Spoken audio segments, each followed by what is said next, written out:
छत्रपती संभाजीनगरमधील आश्रमात फळ विक्रेत्याला मारहाणीचं प्रकरण, मुक्तानंदगिरी महाराजांसह 7 जणांविरोधात गुन्हा दाखल. कन्नड तालुक्यातील मुक्सापूरच्या आश्रमात घडलेली घटना.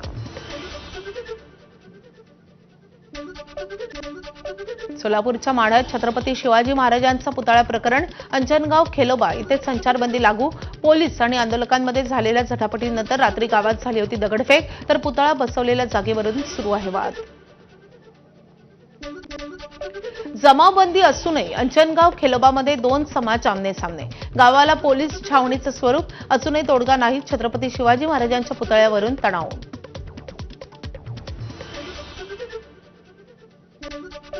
सोलापूरच्या माढा तालुक्यातील अंजनगाव खेलोबा इथे तणाव निवळला.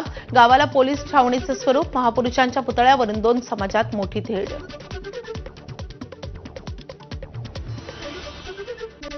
अंजनगाव खेलोबाकडे निघालेले ओबीसी नेते लक्ष्मण हाके आणि त्यांच्या सहकाऱ्यांना पंढरपूर जवळ पोलिसांनी ताब्यात घेतलं. गावातील वादावर तोडगा निघत असताना वाद चिघळू नये म्हणून प्रशासनाचं पाऊल.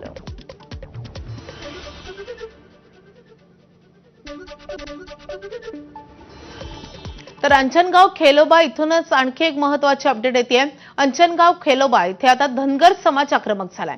पुतळ्याच्या समोर उतरून शेकडो धनगर बांधवांनी रास्ता रोको आंदोलन सुरू केलेलं आहे आणि त्यामुळे आता परिसरात तणावपूर्ण असं वातावरण निर्माण झालंय. तर सोलापूरच्या अंजनगाव खेलोबा इथे हा सगळा संघर्ष सुरू आहे, वाद सुरू झालेला आहे. छत्रपती शिवरायांच्या पुतळ्यासमोर उतरून शेकडो धनगर बांधवांनी रास्ता रोको आंदोलन केलं.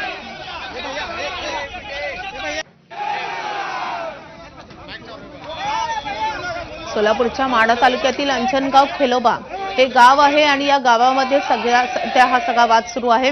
काल तणावाची परिस्थिती होती, काहीशी दगडफेक झालेली होती आणि त्यानंतर झटापटही झाली होती. त्यानंतर पोलिसांना उतरून मध्यस्थी करावी लागली आणि त्यानंतर पोलीस बंदोबस्तही वाढवण्यात आलेला आहे. तरी देखील आज सकाळी दोन्ही समाज आमने-सामने आले होते. आता धनगर समाजाने देखील या वादात उडी घेतलेली आहे. धनगर समाज आक्रमक झालेला आहे. अंजनगाव खेलोबामध्ये धनगर समाजांनी रास्ता रोको आंदोलन सुरू केलंय.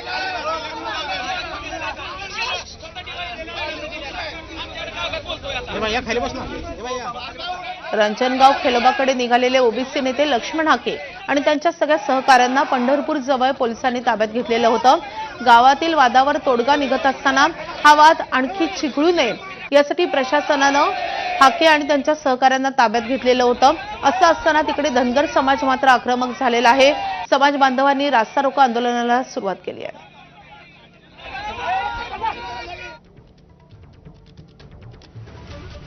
अकोला शहरातील जिल्हा रुग्णालयात